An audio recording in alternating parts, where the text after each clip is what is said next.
Hoy se ha inaugurado el centro de día de Aspace de Urretxu, que añade a sus servicios varios apartamentos que ya han sido ocupados por usuarios de esta zona y del entorno.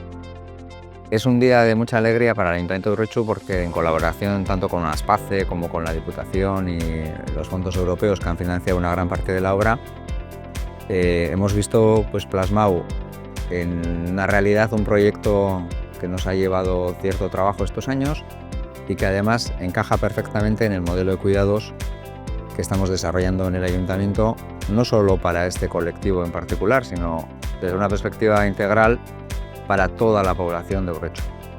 Y bueno, y para la Diputación yo sí os quiero decir que desde luego esto da todo el sentido al trabajo que hacemos todos los días.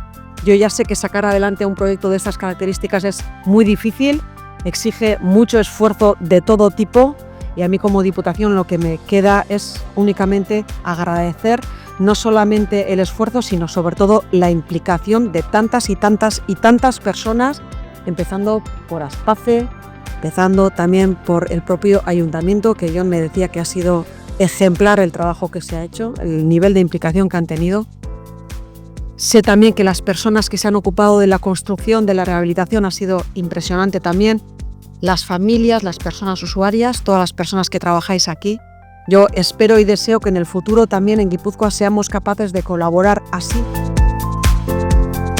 Pago eta inklusiorako baliabide hau adibide garbia da erakusteko zenolako aldaketa ematen ari garen Gipuzkoan zaintza ereduan.